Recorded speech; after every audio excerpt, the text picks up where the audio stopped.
아버지와 어머니, 우리가 이런 말을 들으면 어떤 사람들은 마음에 짠하니 눈물이 나오는 그러한 자녀도 있고, 그리고 어떤 사람은 아버지, 어머니 이야기만 꺼내도 부담스러운 그런 자녀도 있습니다.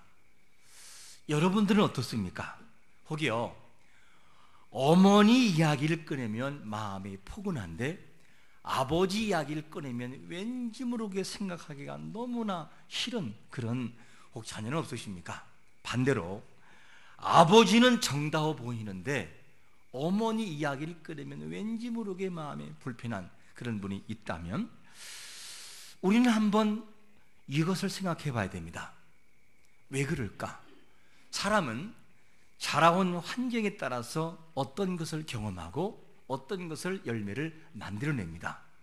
중요한 것은 뭐냐면 우리의 경험이, 부모를 향한 경험이 어떤 경험이든 어떤 경험을 가지고 있든지 아버지와 어머니에 대한 그런 마음은 원망과 불평이 아니라 존경의 대상이라고 하는 사실을 항상 잊지 않기를 축원합니다. 존경하는 마음을 가져야 돼요. 부모의 조건과 관계없이 그렇게 우리는 마음을 항상 가지고 살아가야 됩니다. 그러면 하나님께서는 이 부모를 향해서 자녀들이 어떻게 하라고 말씀을 하고 있냐면 에베소 6장 1절과 3절에서 이렇게 명령하고 있습니다. 시작. 자녀들아, 주 안에서 너희 부모에게 순종하라. 이것이 옳으니라. 내 아버지와 어머니를 공경하라. 이것이 약속이 있는 첫 계명이니 이로써 내가 잘되고 땅에서 장수하리라. 참 이 말씀을 보면 부모에게 뭐 하라고요? 순종하라는 거. 순종. 히파쿠오라는 이 단어를 보게 되면 이런 말이에요. 이 순종이라는 말은 부모님에 대해서 잘 들으라. 그리고 부모님의 말씀을 경청해라. 귀를 기울여서 들으라는 거예요. 그리고 부모님의 명령하신 그 말씀에 귀를 기울여서 듣고 행하라는 것이고, 그리고 부모님에게 때로는 복종하라, 이런 단어를 쓰고 있어요. 그럼 여러분, 이 말씀을 보게 되면 부모에게는 함부로 하지 말고 잘 듣고 따라가 순종하는 자세를 가져라. 이게 하나님의 명령입니다. 그러므로 여러분, 부모님에 대해서 함부로 대하지 말고 존경의 마음을 가지고 출발하는 자가 되시기를 축원합니다. 그것을 하나님이 원하신다는 거죠. 그리고 뭐라고 하느냐? 공경하라. 공경, 티마오라는 단어. 이 단어는 뭐냐면 부모님을 높이 평가하라는 거예요.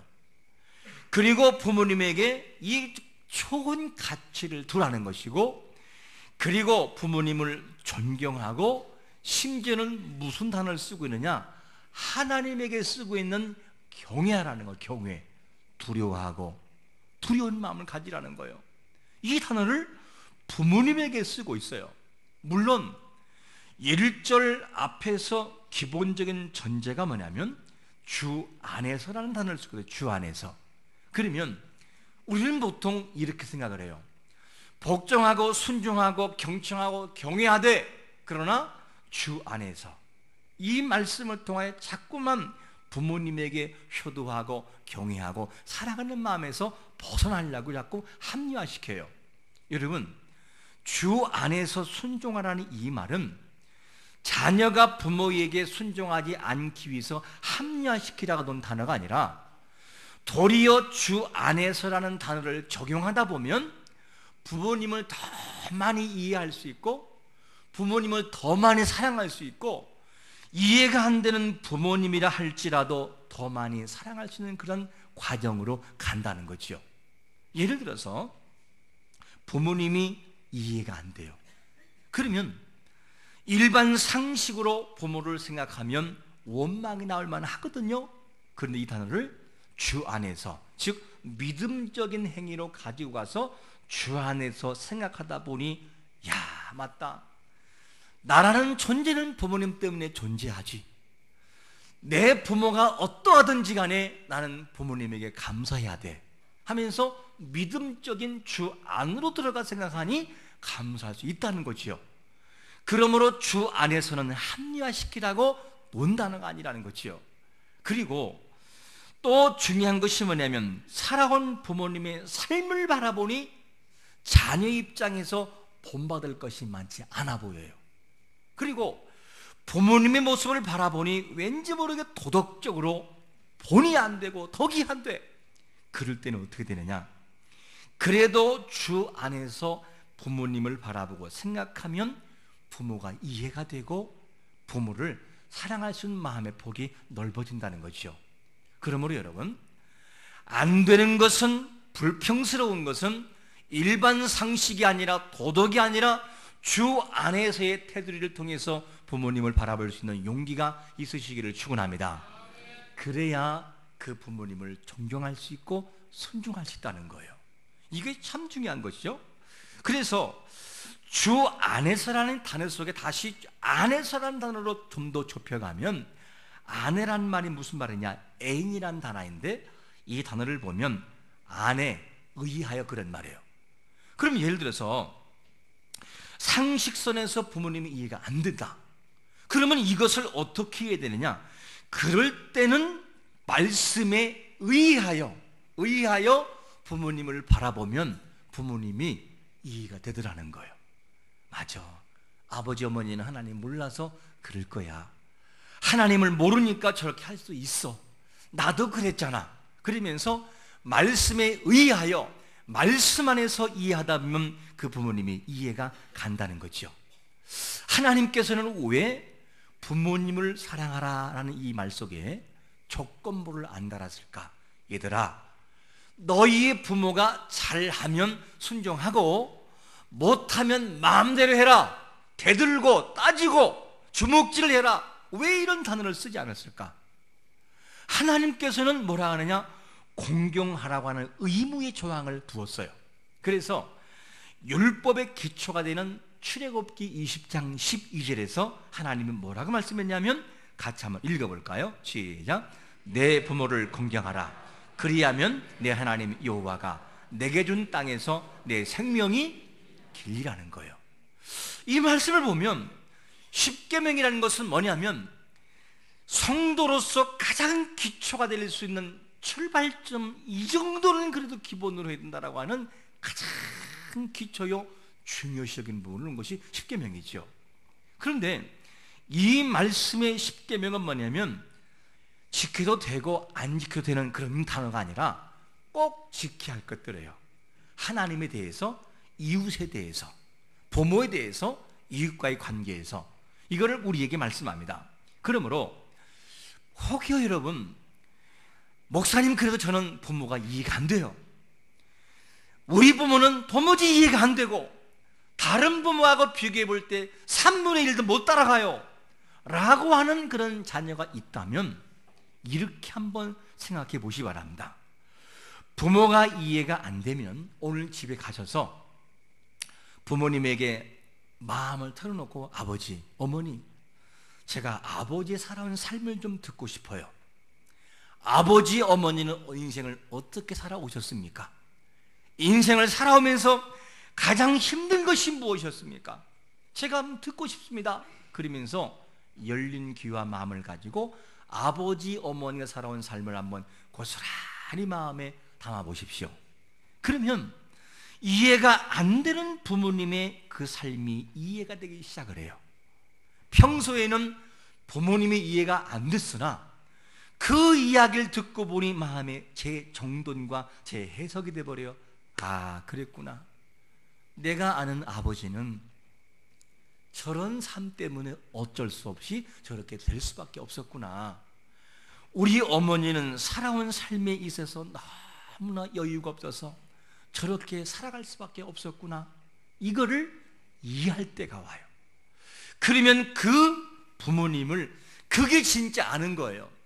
나를 향해 목소리를 높이는 부모님, 그게 부모님이 아니고 아는 것이 아니라, 그리고 단지 인생을 살아왔던, 겉으로 봤던 부모님을 얼굴을 하는 것이 아니라 아버지 어머니 마음을 들어보고 깊이 들어가 삶의 적을 더듬으면서 재해석될 때 그게 부모님은 아는 거예요. 여러분, 그때의 우리의 생각은 달라지기 시작을 합니다. 우리 부모님들도 자녀 입장에서 부모를 바라보면 존경할 대상으로만 생각이 되죠. 우리 부모님은 정말로 잘해야 되고 존경받아야 될 대상이야 라고 하다 보니 기대 심리가 크다 보니까 실수하는 것들을 바라볼 때도 너무나 실망이 큰 거지요. 그게 자녀가 부모를 바라보는 상이 되는 것입니다. 그래서 부모에게도 상처가 있을 수 있어요. 상처라는 것이 얼마나 무섭냐면 이런 것입니다. 어린 소녀를 성추행하고 그 아이를 죽여 사체를 유기한 사건이 2010년도에 있었습니다. 그런데 이 사건을 조사하던 가운데에 범인이 잡혔어요.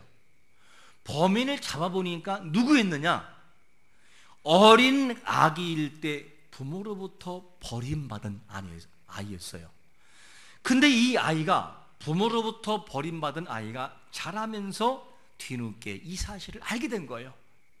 자기가 버림받은 거에 대해서, 자기가 버림받은 사람이라는 사실에 대해서 뒤늦게 알고 그 다음부터 자기를 바라본 시각이 불평적이고 굉장한 부정적인 아이로 바뀌기 시작을 합니다.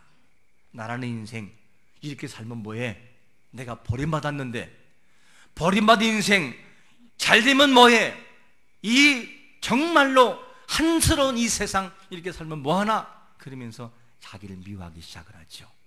여러분, 자기를 미워하는 사람은 상대도 미워할 확률이 많아져요. 그러니까 자기로부터 시작하여 이웃에까지 미움을 가기 시작을 합니다.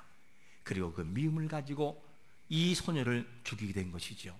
여러분, 어쩌면 우리 부모들이 우리가 알지 못하는 어떤 아픔과 쓴뿌리 때문에 잘하고 싶어도 안 되는 부모님이 있을 거예요. 잘하고 싶어요. 그런데 잘하고 싶은데 보고 들은 것이 그거밖에 안 되는 거예요. 그리고 잘하고 싶은 마음은 있으나 너무나 큰 상처 때문에 그 모든 삶을, 자녀를 사랑한다, 여유 있는 삶을 표현하는 방법을 배우질 못했어요. 그러니까 그 아픈 기억들이 부모로 하여금 무뚝뚝하게 만들고 무정하게 만들고 사랑의 표현을 일평생 단 한 번도 해보지 못하는 그런 아버지 어머니로 만들 수가 있다는 거예요. 근데 자녀 입장에서는 뭡니까? 아버지는 왜 이래? 아버지는 왜 저래? 그러면서 아버지를 비판하고 아버지를 평가하고 어머니를 정죄할 때가 많다는 것이죠. 여러분, 우리는 기억해야 돼요. 우리를 낳아준 아버지 어머니는 살아가는 삶의 지금의 현실과 살아가는 그 모든 삶이 최선일 수도 최선. 그러니까 지금 살아가는 모든 삶이 어떤 것이냐? 잘하려고 노력하는 것이 그게 최선인 거예요. 자녀가 바라볼 때 이해가 안 될 수 있지만 그러나 부모 입장에는 그게 최선이 있다는 거죠. 그런데 우리는 그것도 모르고 최선을 다하는 아버지 어머니를 바라보고 때로는 원망을 하고 불평할 때가 많이 있잖아요. 여러분, 우리를 낳아준 부모님은 원망할 대상이 아니라 이해하고 우리가 존경할 대상이라는 사실을 항상 잊지 않기를 축원합니다. 부모님도 실수할 수 있고 부모님도 약한 부분이 있어요. 내가 너를 사랑한다는 이 말을 일평생 한마디를 하기가 부담스럽고 안 되는 부분이 있어요. 속에서는 자기 몸을 죽여서까지 줄 수 있는 사랑이 있는데 그게 안 되는 부모님이 이 중에 앉아있는 어르신들일 수 있어요. 자녀들은 그걸 이해를 해야 돼요. 하고 싶어도 잘 안 되는 부모가 있어요. 오늘 본문에도 실수하는 한 아버지가 나오는데 그게 누구냐면 노아라는 사람입니다. 노아라는 이 사람을 오늘 소개하고 있는데 노아라는 사람은 하나님께도 인정받는 사람이었어요. 하나님이 그를 어느 정도 인정하느냐? 창세기 6장 9절 말씀을 다 같이 한번 읽어봅니다. 시작. 이것이 노아의 족본이라. 노아는 의인이요 당대의 완전한 자라. 그는 하나님과 동행하였으며. 노아를 향해 당대, 그 시대 속에서 완전이라는 표현을 쓰고 있어요. 노아라고 왜 부족한 것이 없었겠습니까? 부족하기는 부족한데 그 시대 사람으로서 그 정도면 정말 괜찮다라는 말을 지금 던지고 있어요. 여러분, 우리를 낳아준 부모님 실수하는 것도 있고 부족하는 것도 있어도, 그러나 하나님이 우리를 사랑하시는 그 넓은 사랑으로 부모님을 이제는 우리 마음속에 품을 수 있는 여유가 넘치는 자녀가 되시기를 축원합니다. 우리를 어릴 때 마음에 품어줬다면 이제는 우리가 품을 때인 거죠. 우리가 품을 때인 거예요. 어릴 때 부모는 우리를 품어주었어요. 이제는 우리가 그 부모님을 마음속에 품을 때가 된 거예요. 이것을 알고 살아가는 것이 누구냐? 자녀가 부모를 바라볼 때 모습인 것입니다. 이렇게 잘 나가던 부모였던 노아도 실수하기 시작을 해요. 어떻게 실수합니까? 창세기 9장 21절에 보니까 이렇게 말씀하죠. 포도주를 마시고 뭐 했다고요? 취하여 장막에서 뭐 하고 있어요? 벌거벗고 있어요. 상상을 해보세요. 만약에 우리 아버지 어머니가 술 취해서 이런 행동을 하고 있다면 여러분들은 무슨 생각이 들겠습니까? 그 잘 나가던 하나님도 인정하던 노아가 한 부분의 오게티처럼 큰 실수를 하고 있어요. 이 모습을 바라볼 때 여러분 잊지 말 것은, 그렇구나, 나를 낳아준 존경의 대상인 아버지와 어머니도 실수할 수 있는 거구나, 실수할 수 있구나. 맞아. 그 실수할 때 나도 그 아버지 어머니를 나를 안아주었던 품처럼 나도 아버지 어머니를 내 가슴으로 안아줘야지. 괜찮다고, 그럴 수 있다고, 그럴 수 있다고라고 하는 마음을 가지고 자녀 입장에서 부모를 이해하는 그 마음이 있을 때 존경심은 살아나는 거지요. 만약에 이런 것이 아닌 조건부로 부모를 사랑한다면 우리는 내 부모를 순종하라는 것과 공경하라는 말은 일평생 할 수가 없어요. 절대 못합니다. 왜? 성경은 조건부가 아니라 명령형이에요. 얘들아, 너희 부모를 공경해라, 너희 부모를 순종하라, 이렇게 말씀하는 거죠. 근데 자녀들 중에는 두 종류가 있는 걸 저는 살아오면서 보았습니다. 어린 시절 자랄 때 이런 사람이 있더라고요. 동네에 일주일이면 3, 4일은 술 취해가지고 동네방 떠다니면서 막 소리 지르면서 동네를 들어와요. 그러면 우리는 벌써 알아요, 누군지. 그러면 두 딸은 얼른 뛰어가서, 야, 아버지 오신다, 아버지 약주 잡섰으니까 아버지 모셔와야 돼, 그러면서 몰래 가요. 때로는 그 딸들이 맞기도 해요. 근데 어깨를 올리고 부축해서 그냥 동네 사람이 그냥 혹시라도 볼까봐 소리를 들을세라 그냥 조용조용 쉬쉬하면서 아버님을 안방으로 누이는 것을 저는 보았습니다. 그것이 한두 번이 아니었어요. 반복되는 삶이었어요. 그런가 하면 부모님이 못났다고, 부모님이 왜소하고 외모가 약해 보이다고, 돈이 없다라고 해서 그냥 막 담벼락을 차고 어머니에게 주먹질하는 그런 아들도 보았습니다. 참 마음이 아팠어요. 여러분, 근데 잊지 말 것은 뭐냐면 삶의 어두운 그늘에서 자란 아버지 어머니가 삶의 모습 때문에 휘어진 그 모든 아픔들이 우리가 원망한다고 다시 돌아오질 않아요. 우리가 불평한다고 욕을 한다고 휘어진 인생이 다시 휘어지지가 않더라는 거예요. 그 부모님 마음속에 어떤 도전, 임팩트라는 어떤 충격이라든가 어떤 과정을 통해서 그 부모가 마음속에 감동받을 때 바뀌더라는 거예요. 그러니까 자녀가 부모를 그 구겨지고 휘어진 인생의 삶을 바꿔놓으려면 사람 생각으로 안 되고 뭐냐? 하나님의 사랑의 말씀으로 부모에게 다가가야 돼요. 그러면 자식을 통하여 그 부모의 마음이 움직이면 부모의 입술을 통하여 고백합니다. 미안하다, 미안하다, 내가 너에게 미안하다, 사랑하지 못해서 미안하다. 그러면서 그 자식을 사랑하려고 잘 안 돼도 노력하게 됩니다. 다른 것은 없어요. 오직 하나님의 사랑을 통해서 말씀에 순종하여 공경하고 순종하고 복종하고 경청하고 그 모습을 통해 아버지 가슴 속에 다가설 때, 어머니 가슴 속에 다가설 때 그 마음은 녹아지는 것입니다. 이게 자녀가 부모를 향해서 해야 할 모습이죠. 한 가정에 정말로 인생의 시장표언으로 망나니 같은 사람이 있었습니다.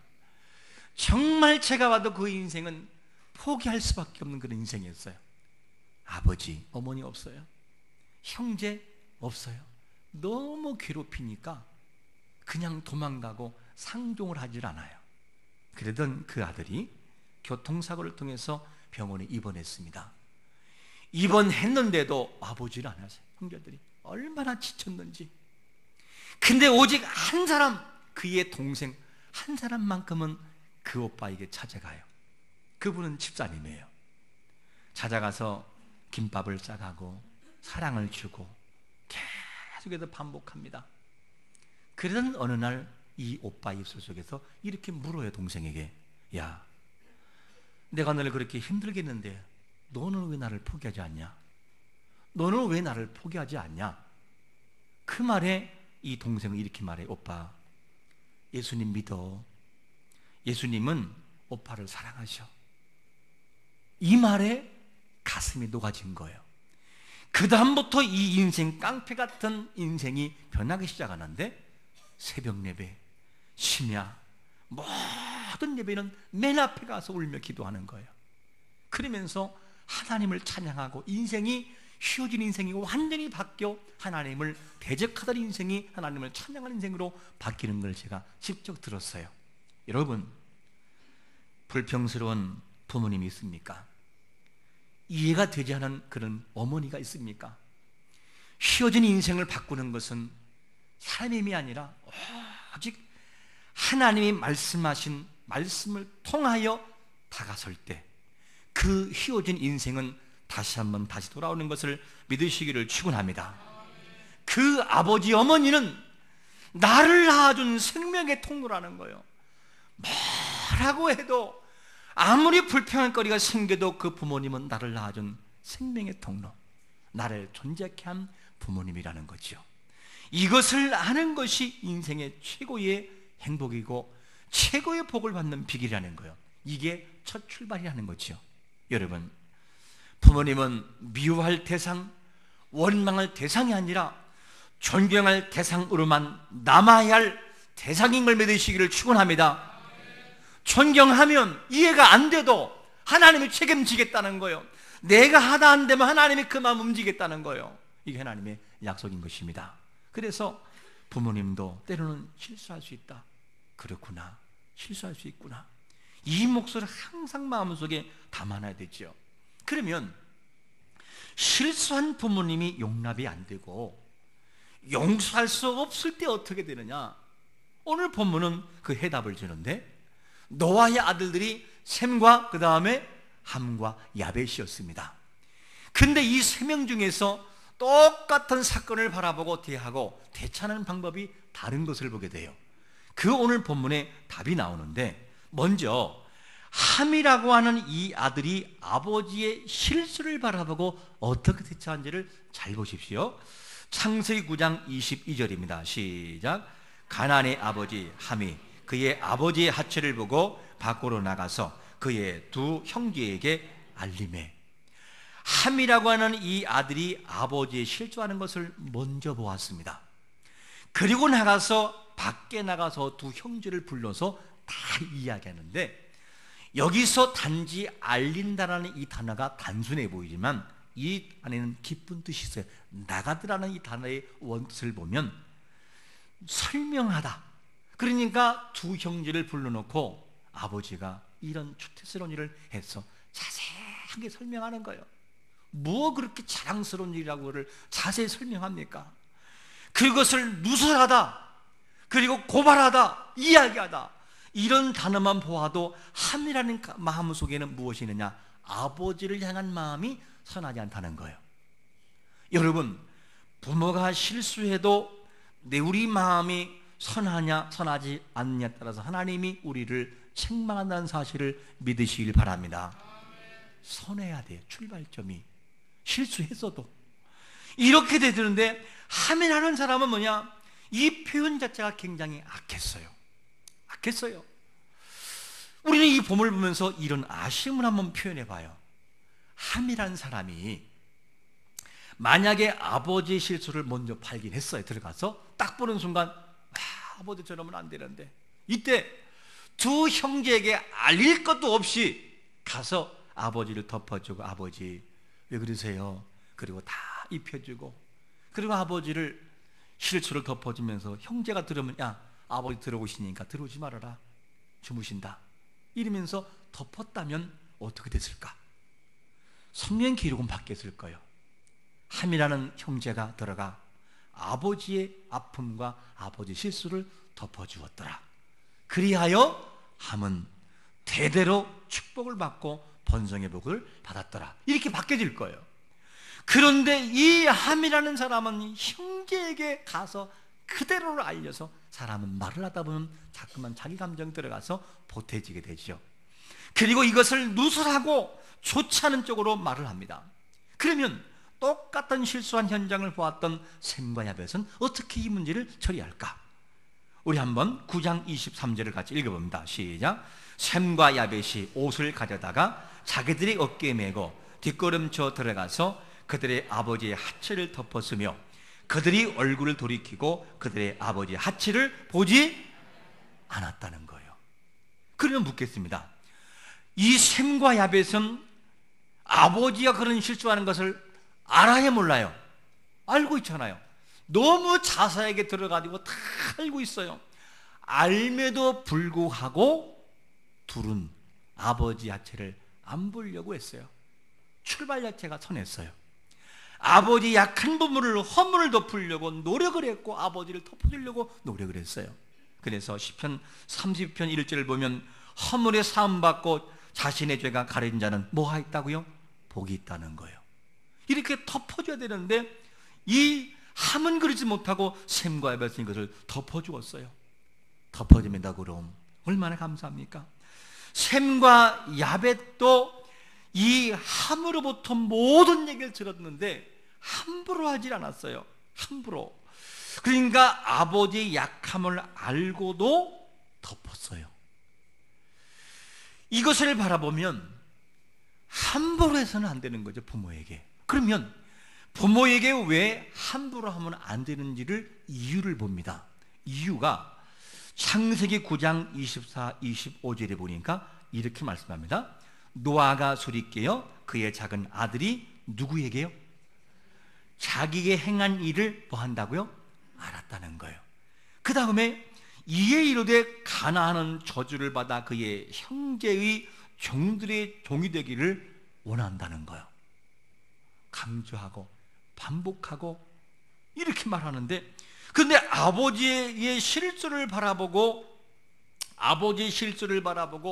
누설하고 말하고, 그것이 악하든 선하든 말한 것이 뭐가 그렇게 큰 죄가 된다고 그렇게 이렇게 이런 정말 상상할 수 없는 저주가 임하느냐. 그리고 셈과 야벳이 뭐 그렇게 대단한 일을 했다고 그렇게 그들은 축복을 받고 복을 받느냐. 중요한 것이 뭔지 아십니까? 아버지의 실수를 바라보고 함이라는 사람은 하나님이 세워놓은 아버지의 권위를 무시해버린 거예요. 아버지의 권위. 그러니까 함은 아버지 노하를 무시한 것이 혼자만의 일이 아니라 하나님의 권위에 도전해 온 거예요. 하나님은 이렇게 취급해버렸어요. 그러면 여러분, 이 내용을 본다면 참 문제가 뭐냐? 저주가 임하는데 함이 실수했는데 누가 이름이 거론돼요? 그의 아들의 이름이 거론돼 버려요. 그럼 물어볼게요. 여러분들이 실수했어요? 그러면 누가 실수했대 라고 말을 하지 않고 여러분들의 소중한 아들의 이름을 부르면서 그 얘기를 하면 화가 나요, 안 나요? 왜 내한테 뭐라고 하지? 내 아들한테 이름을 부르면서 하느냐? 그러면 화가 나거든요. 이게 무슨 말입니까? 대대에 이르기까지 이러한 저주가 임한다는 거예요. 이걸 바라본다면 함의 실수는 단순한 실수가 아니라 큰 실수였다는 거예요. 그러면 여러분, 부모에게 함부로 대하는 것은 하나님이 나선다는 거예요. 여러분, 이 중에는 나의 상처 때문에, 그리고 살아계시든 돌아가시든지 함부로 했던 분들이 있을 수 있을 거예요. 그리고 겁을 먹을 수 있을 거예요. 여러분, 우리가 지금까지 어떻게 살아왔든지 하나님 앞에 진실로 회개하고, 부모님을 향해서는 지금부터는 조건을 바라보고 대하는 존재가 아니라, 하나님은 조건을 명시하지 않고 명령형으로 말씀해요. 얘들아, 부모를 공경해라, 부모를 사랑해라, 부모에게 순종하라, 부모에게 복종하라 라는 명령을 우리에게 주고 있습니다. 그러므로 이렇게 셈과 함이 정말로 알면서도 하나님의 말씀에 순종하여 부모를 잘 대했더니만 이들에게는 어떤 복이 많으냐? 이런 복임이에요. 창세기 9장 26절에 보니까 같이 읽어봅니다. 시작. 또 이르되 셈의 하나님 여호와를 찬송하리로다. 가나안은 셈의 종이 되고.